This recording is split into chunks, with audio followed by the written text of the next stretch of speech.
Ramanna good morning. దయచేసి కామెంట్లు చదువుతలేరన్నా comment చదవండి అన్న. రామన్న అద్దంకి దయాకర్ ఏం తప్పు చేసిండన్నా? అలాంటి సీనియర్ నాయకులు ఎంతమంది లేరు, ఉద్యమకారుడే కదా ఆయన కూడా, ఏం చేస్తారో ఏమో ఈ కాంగ్రెస్ నాయకులు అంటారు. నిజంగా దీని గురించి మాట్లాడుకోవాలి ఖచ్చితంగా. అద్దంకి దయాకర్ ని ఎంత ఇబ్బంది పెట్టాలా? కాంగ్రెస్ అధికారంలో లేనప్పుడు కాంగ్రెస్ కోసం బలంగా నిలబడిన వ్యక్తి. డిబేటు రేవంత్ రెడ్డి డిబేట్ అన్న అంతగానం జనాలు చూసిరో లేదో, అంతమంది జనాలకు ఏరిందో లేదో, కానీ అద్దంకి దయాకర్ అన్నకు అద్దంకర్ అన్న ఒక డిబేట్ పెట్టిండంటే ఆయనతో మాట్లాడడానికి భయపడ్డాడు. తుంగతుర్తి టికెట్ ఆయనకు రాకపోయినా కూడా కారణం ఆయన ఎక్కువ మీడియాలనే కనిపిస్తాడు, హైదరాబాద్ లోనే ఉంటాడు, తుంగతుర్తిలో అందుబాటులో ఉండడానికి చర్చ. దానికి తోడు గాదర్ కిషోర్ ఆయనకు సంబంధాలన్న ప్రచారం చేసారు. కానీ ఈయన ప్రతి నిమిషం అర్ధగంట టీవీ9 ఉంటే అర్ధగంట ఇంకో ఛానల్ డే మొత్తం ఆయన మీడియా చుట్టే తిరుగుతూ ఉండే. దానికి తోడు సాటిలైట్ ఛానల్స్ యూట్యూబ్ ఛానల్ కూడా ఆయన దగ్గర. ఆయన ఎవరి కుట్రకు బలైనా ఎవరి కుట్రకు అట్లా రెడ్డిలే కదా, నల్గొండ రెడ్డిలే కదా. ఏ రోజైతే కాంగ్రెస్ పార్టీని అవమానించిన రెడ్డిలు ఉన్నారో ఆ రెడ్డిలను ఉండే ఒక మాట అన్నాడు. ఆ మాటకు అదే పగకు ఈ రోజు దాకా సఫర్ అవుతాను. కాంగ్రెస్ కోసం కష్టకాలంలో 10 ఏళ్ళు ఆయన ఏ పార్టీలకు పోయినా ఆయనకు మంచి భవిష్యత్తు ఉంటుండే. ఆ భవిష్యత్తును చూసుకోకుండా పార్టీకి కట్టుబడి ఉండి పార్టీ కోసం పనిచేస్తే అద్దంకి దాకా ఆయన మాట్లాడతలేడు, మాట్లాడకుండా ఒత్తేసి లోపల మొత్తం. నేను ఏదైతే అద్దంకి దయాకర్ చెప్పినా నేను చెప్పినా ఒకటే అని చెప్పేసి స్వయంగా సీఎం రేవంత్ రెడ్డి అన్నాడు. ఈ రోజు పిసిసి ఆయనకు వస్తుందేమో అని అట్లీస్ట్ అట్లా కూడా ఎదురు చూసిరు, కానీ పిసిసి రాలేదు. అసలు అద్దంకి ఈ మధ్య కాలంలో మీడియా కూడా రాడు. ఇలా కాంగ్రెస్ మీద వస్తున్న వ్యతిరేకతను పోడగొట్టాలంటే అద్దంకి దయాకర్ అవుతుంది, కానీ ఆయన బయటకు రాకుండా చేసిరు. ఆయన బయటకు వస్తే నాకు వచ్చే పది వస్తుందో రాదు అని చెప్పేసి ఇలా పార్టీకి సంబంధం లేని వ్యక్తులను విద్యా కమిటీ చైర్మన్లుగా నియమిస్తున్నాం, అది సంతోషం. కానీ గతం నుండి కాంగ్రెస్ పార్టీకి వెన్నుదండుగా ఉండి కాంగ్రెస్ కష్టకాలంలో ఇవాళ మేము అందరం కాంగ్రెస్ సీనియర్ నాయకులం అని చెప్పి చెప్పుకుంటున్న నాయకులు కూడా ఒకనొక సమయంలో మేము మాట్లాడితే వాళ్ళకు మేము దొరికిపోతామో అని చెప్పేసి మాట్లాడకుండా సైలెంట్ గా ఉన్నప్పుడు అద్దంకి దయాకర్ బయటకు వచ్చి కాంగ్రెస్ కోసం ఫైట్ చేసిండు. ప్రతి డిబేట్లలో అధికార పార్టీ ఎవడున్నా సరే దుమ్ము దులుపుతుండే విత్ సబ్జెక్టు. దానికి తోడు నగేష్ ఒక ఉద్యమకారుడు. అవును, ఉద్యమంలో ఆయన ఎన్నో కోల్పోయినాడు. ఆనాడే కేసీఆర్ దగ్గర అయితే ఆయనకు మంచి ఒక మంత్రి పదవి అవుతుండే కదా. ఇప్పటికీ ఆయన అసలు అద్దంకి దయాకర్ అంటే లెవెల్ ఉంటది ఖచ్చితంగా. అద్దంకి అంటే కాళోజీ టీవీ నుండి కూడా మేము కోరుకుంటున్నాం, అద్దంకి దయాకర్ లాంటి వాళ్ళకు కాంగ్రెస్ ఖచ్చితంగా ఆదుకోవాల్సిన బాధ్యత ఉంటది.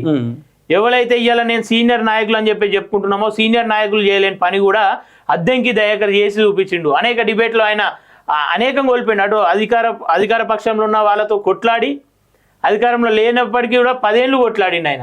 అట్లాంటి వాళ్ళకి న్యాయం. కాంగ్రెస్ పార్టీలో అద్దంకి దయాకర్ కు మించిన నాయకుడు ఎవడ ఉండా చూపిరు, లేకపోతే ఉండరు. ఆయన లెక్క గట్టిగా బలంగా మాట్లాడేటోడు ఎవడ ఉండా పోనీ అదన్న చూపిరి. అంటే ఇదంతా ఒక ప్రయత్నం నల్గొండ రెడ్డిలు. సో ఒకవేళ కనుక ఈ దళిత సామాజిక వర్గానికి చెందిన అద్దంకి ఉదాహరణకు వేముల వీరేశం అన్నని అవును ఎవరికైనా వాళ్ళు రెస్పెక్ట్ ఇచ్చింది ఒక ఎమ్మెల్యేకు వాళ్ళు ఇచ్చిన అంటే ఒక కావాలని. ఇప్పుడు ఏంటంటే అరే తక్కువ కులం కదా వీళ్ళని కించపరచాలన్న ఆలోచనలో భాగంగా అలాంటి ప్రయత్నాలు. లేకపోతే అక్కడ పోలీస్ అధికారులకు వేముల వీరేశం అంటే ఎవరో తెలియదా? అవును తెలుసు కదా. కావాలని రెడ్డి ఏంటంటే అరే వాడిని ఇంకా కించపరచాలరా, వాడేదో బలంగా ముందుకు వస్తున్న ప్రయత్నం ఈ రెడ్డిలు చేస్తూ ఉంటారు.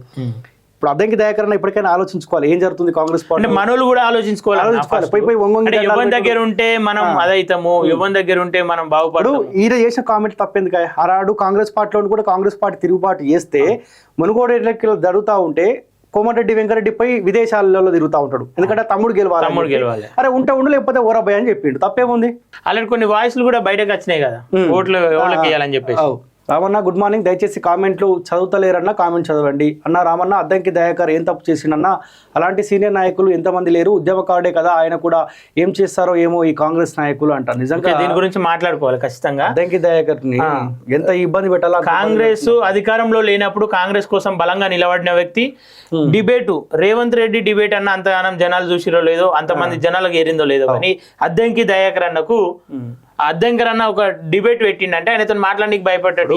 తుంగతుర్తి టికెట్ ఆయనకు రాకపోయినా కూడా కారణం ఆయన ఎక్కువ మీడియాలనే కనిపిస్తాడు, హైదరాబాద్ లోనే ఉంటాడు, తుంగతుర్తిలో అందుబాటులో ఉండడానికి చర్చ. దానికి తోడు గాదర్ కిషోర్ ఆయనకు సంబంధాలన్న ప్రచారం చేసారు. కానీ ఈయన ప్రతి నిమిషం అర్ధగంట టీవీ9 ఉంటే అర్ధగంట ఇంకో ఛానల్ డే మొత్తం ఆయన మీడియా చుట్టే తిరుగుతూ ఉండే. దానికి తోడు సాటిలైట్ ఛానల్స్ యూట్యూబ్ ఛానల్ కూడా ఆయన దగ్గర. ఆయన ఎవరి కుట్రకు బలైనా ఎవరి కుట్రకు రెడ్డిలే కదా, నల్గొండ రెడ్డిలే కదా. ఏ రోజైతే కాంగ్రెస్ పార్టీని అవమానించిన రెడ్డిలు ఉన్నారో ఆ రెడ్డిలను ఉండే ఒక మాట అన్నాడు ఆ మాటకు అదే పగకు ఈ రోజు దాకా సఫర్ అవుతాను. కాంగ్రెస్ కోసం కష్టకాలంలో 10 ఏళ్ళు ఆయన ఏ పార్టీలకు పోయినా ఆయనకు మంచి భవిష్యత్తు ఉంటుండే. ఆ భవిష్యత్తును చూసుకోకుండా పార్టీకి కట్టుబడి ఉండి పార్టీ కోసం పనిచేస్తే అద్దంకి దాకా ఇలా ఆయన మాట్లాడకుండా వచ్చేసి లోపల మొత్తం. నేను ఏదైతే అద్దంకి దయాకర్ చెప్పినా నేను చెప్పినా ఒకటే అని చెప్పేసి స్వయంగా సీఎం రేవంత్ రెడ్డి అన్నాడు. ఈ రోజు పిసిసి ఆయనకు వస్తుందేమో అని అట్లీస్ట్ అట్లా కూడా ఎదురు చూసిరు, కానీ పిసిసి రాలేదు. అసలు అద్దంకి ఈ మధ్య కాలంలో మీడియా కూడా రాలేదు. ఇలా కాంగ్రెస్ మీద వస్తున్న వ్యతిరేకతను పోడగొట్టాలంటే అద్దంకి దయాకర్ అవుతుంది, కానీ ఆయన బయటకు రాకుండా చేసిరు. ఆయన బయటకు వస్తే నాకు వచ్చే పదవి వస్తుందో రాదు అని చెప్పేసి ఇలా పార్టీకి సంబంధం లేని వ్యక్తులను విద్యా కమిటీ చైర్మన్లుగా నియమిస్తున్నాం, అది సంతోషం. కానీ గతం నుండి కాంగ్రెస్ పార్టీకి వెన్నుదండుగా ఉండి కాంగ్రెస్ కష్టకాలంలో ఇవాళ మేము అందరం కాంగ్రెస్ సీనియర్ నాయకులం అని చెప్పి చెప్పుకుంటున్న నాయకులు కూడా ఒకనొక సమయంలో మేము మాట్లాడితే వాళ్ళకు మేము దొరికిపోతామో అని చెప్పేసి మాట్లాడకుండా సైలెంట్ గా ఉన్నప్పుడు అద్దంకి దయాకర్ బయటకు వచ్చి కాంగ్రెస్ కోసం ఫైట్ చేసిండు. ప్రతి డిబేట్లలో అధికార పార్టీ ఎవడున్నా సరే దుమ్ము దులుపుతుండే విత్ సబ్జెక్టు. దానికి తోడు నగేష్ ఒక ఉద్యమకారుడు. అవును, ఉద్యమంలో ఆయన ఎన్నో కోల్పోయినాడు.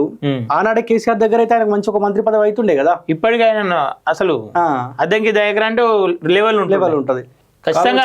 అద్దంకి అంటే కాళోజీ టీవీ నుండి కూడా మేము కోరుకుంటున్నాం, అద్దంకి దయాకర్ లాంటి వాళ్ళకు కాంగ్రెస్ ఖచ్చితంగా ఆదుకోవాల్సిన బాధ్యత ఉంటది. ఎవరైతే ఇవాళ నేను సీనియర్ నాయకులు అని చెప్పి చెప్పుకుంటున్నామో సీనియర్ నాయకులు చేయలేని పని కూడా అద్దంకి దయాకర్ చేసి చూపించిండు. అనేక డిబేట్లో ఆయన అనేకం కోల్పోయిండు. అటు అధికార పక్షంలో ఉన్న వాళ్ళతో కొట్లాడి అధికారంలో లేనప్పటికీ కూడా 10 ఏళ్ళు కొట్లాడిండు ఆయన.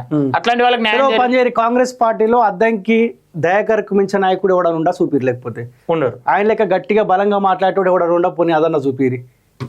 అంటే ఇదంతా ఒక ప్రయత్నం. నల్గొండ రెడ్డిలు సో ఒకవేళ కనుక ఈ దళిత సామాజిక వర్గానికి చెందిన అద్దంకి ఉదాహరణకు వేముల వీరేశం అనని అవును ఎవరికైనా వాళ్ళు రెస్పెక్ట్ ఇచ్చింది ఒక ఎమ్మెల్యేకు వాళ్ళు ఇచ్చిన అంటే ఒక కావాలని. ఇప్పుడు ఏంటంటే అరే తక్కువ కులం కదా వీళ్ళని కించపరచాలన్న ఆలోచనలో భాగంగా అలాంటి ప్రయత్నాలు. లేకపోతే అక్కడ పోలీస్ అధికారులకు వేముల వీరేశం అంటే ఎవరో తెలియదా? అవును తెలుసు కదా. కావాలని రెడ్డి ఏంటంటే అరే వాడిని ఇంకా కించపరచాలరా వాడేదో బలంగా ముందుకు వస్తున్న ప్రయత్నం ఈ రెడ్డిలు చేస్తూ ఉంటారు. ఇప్పుడు అద్దంకి దయాకర్ ఇప్పటికైనా ఆలోచించుకోవాలి ఏం జరుగుతుంది కాంగ్రెస్ పార్టీ. మనోళ్ళు కూడా ఆలోచించుకోవాలి. ఎవరి దగ్గర ఉంటే మనం అదైతాము, ఎవరి దగ్గర ఉంటే మనం బాగుపడు.